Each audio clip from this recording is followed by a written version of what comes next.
Winner O 26 VS ជាមួយនឹង Winner X 025 សួស្តីអ្នកទាំងអស់គ្នាថ្ងៃនេះខ្ញុំនឹងយកម៉ូតូទាំងពីរនេះមកប្រៀបធៀបគ្នាថាវា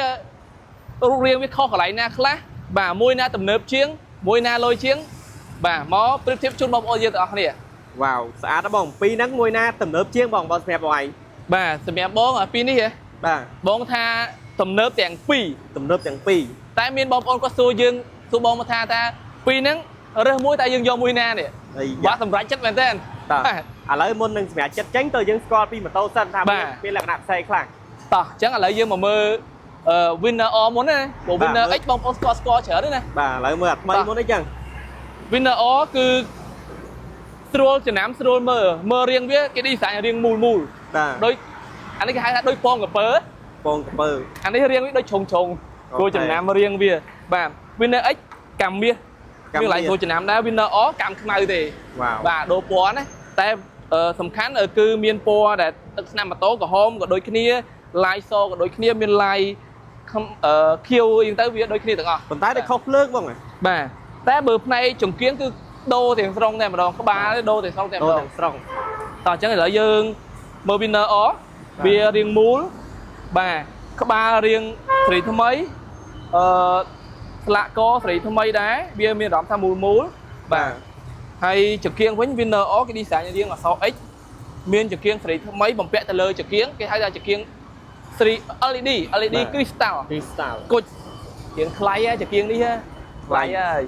បើនេះវិញអត់មាន crystal ទេចង្គៀង LED ធម្មតាអ្នកបើកហ្វាបើកអីអញ្ចឹងបើសិនជាបងប្អូនសួរថាពីរហ្នឹងចង្គៀងមួយណាទំនើបជាងគឺ Winner O ទំនើបជាងបាទ Winner X វាចាញ់អត់មានចង្គៀង crystal ណាបាទតែសញ្ញោសញ្ញោ Winner អត់មាន LED ទេWinner X អត់មា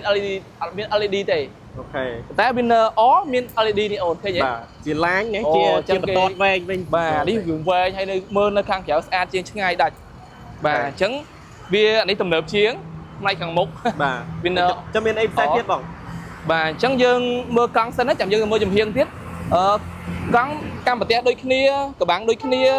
ខុសតែកម្មពណ៌កម្មទេប៉ុន្តែហ្វ្រាំងបូមគឺបំពាក់ជាមួយ ABS ដូចគ្នាជាប់ថាសបូមដូចគ្នាអូខេបាទអញ្ចឹងវាដូចតែគ្នាទេហើយកម្រិតស៊ីសាំងអីវាបងប្អូនជិះដី100គីឡូវាស៊ី2លីត្រជាងដូចគ្នាតែបើយើងមើល top speed វិញហើយ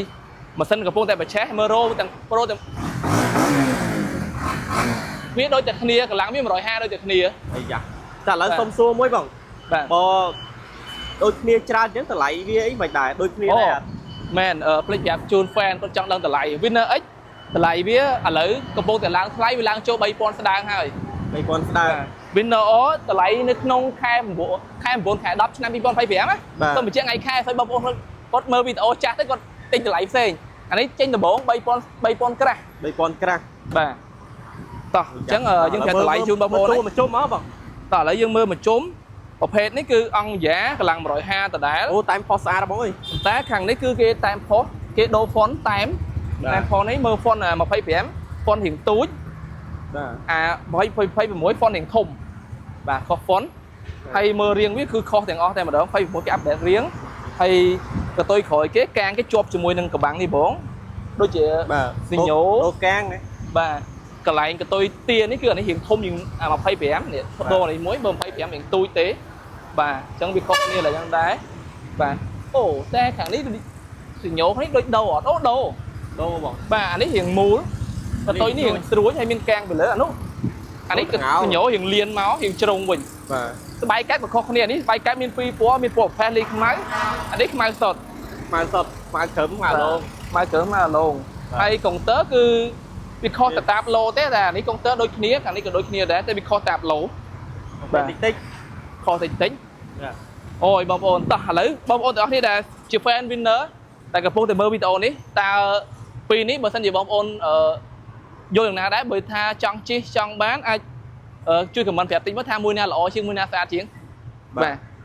ពីនេះវាខុសតែរៀងខុសតែផ្នែកខាងមុខរៀងកម្លាំងម៉ាស៊ីនតែមួយឡើងសិនតែមួយ top speed តែមួយរៀងខុសតម្លៃបាទតែវាខុសតែតម្លៃទេអញ្ចឹងបើសិនគេមានលុយគេយកអាទំនើបហើយគេយក2026ហើយបើសិនជាបងប្អូនសួរថាបើសិនជាខ្ញុំមានលុយទិញទាំងពីរតើ បងរីកមិនខ្ញុំជីមួយណាបងខ្ញុំរីកមិនជានេះទេ បាទ រីថ្មី សម័យ ដល់សម័យ3ឆ្នាំដូររៀងម្ដងមិនធម្មតាណា winner ជីមកប្លែកខុសគេ បាទ មក